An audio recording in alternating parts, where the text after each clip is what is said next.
That's okay, I flooded the floor already. Okay, little fella. Come on, little fella. Come on, little fella. Yeah. Oh, boy. Okay, here we go. Here we go.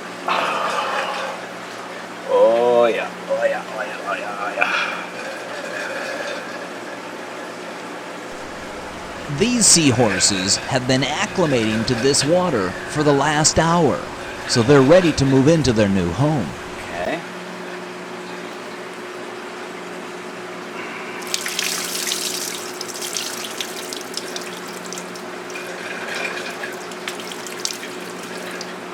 Oh, okay. I got you. You're all right. Don't freak. Don't freak. Ready? I've introduced some live brine shrimp into the tank in advance to try to encourage them, if they've got an appetite, to come out and feed upon them.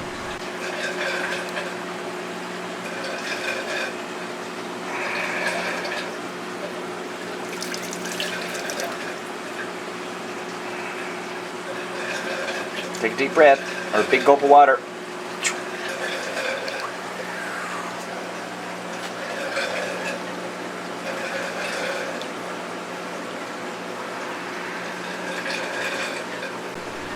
The tank is well established and holds quite a variety of small copepods and little things to feed upon. So as soon as they acclimate, there should be a ready supply of foods for them to snack upon.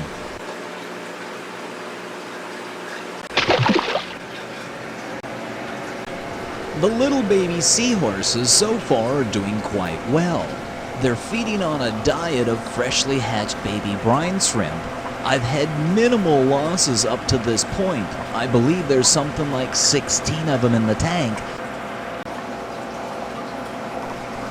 And as I had mentioned before, food, more specifically the size of the food or the nutritional value of the food, is an issue, as well as water quality.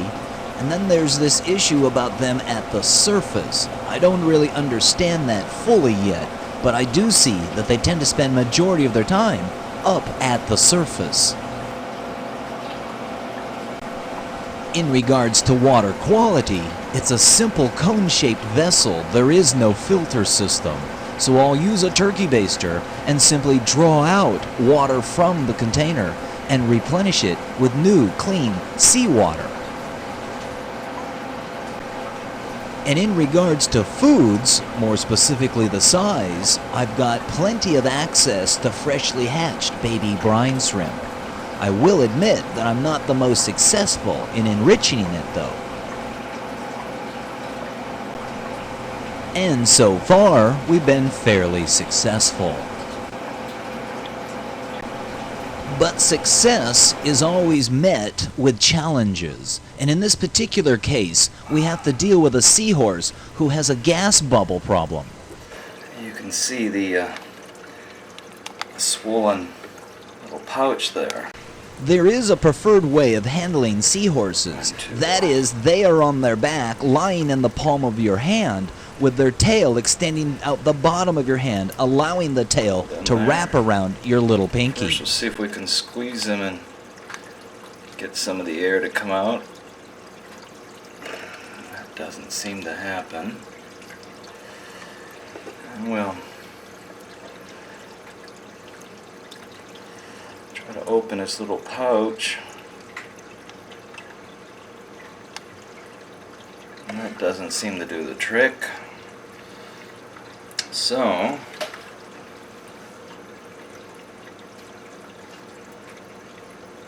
come on. We're going to poke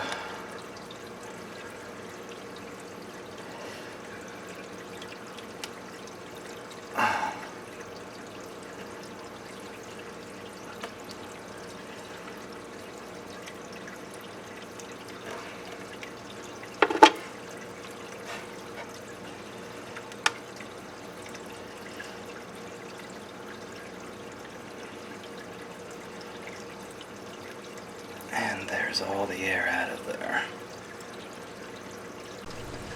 This was quite a radical means of resolving that problem, but had we not addressed it, he would have not been able to reach down or swim down to the bottom to get food. Now, with the deflated sack, he can easily move down to the bottom.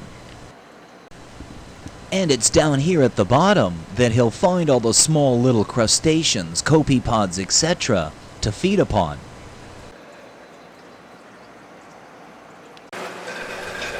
And speaking of feeding, our new orange seahorses eagerly are scurrying around looking for foodstuffs, which is always a good sign.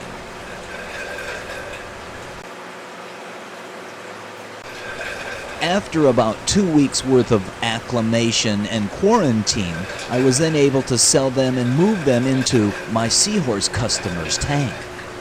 After about 3 months, I did notice that the color began to fade, and over time, all 3 of those beautiful orange seahorses became a more pale yellow seahorse. Which brings the question up, why were they so brilliantly orange, or why did they change or fade in color so quickly? One of the questions, or one of the answers, might have something to do with diet. The other answer might be a bit more sinister. They may have been dyed in some manner.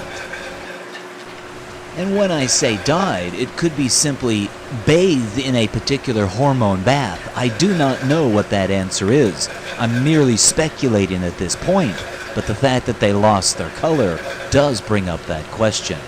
Next time I'm at that fish wholesaler's, I'll certainly make it a point to inquire as to what his thoughts are. And here lies the real heart of the issue. The appeal to the wild-caught Brazilian seahorse was his brilliant orange color. In general, the tank raised don't have as intense colors. They are hardier, but they don't have as bright a color. Although I will admit, I've seen some tank-raised seahorses out of both Florida and Hawaii that were school bus yellow and very attractive. So it's certainly worthy of considering tank-raised as an alternative choice.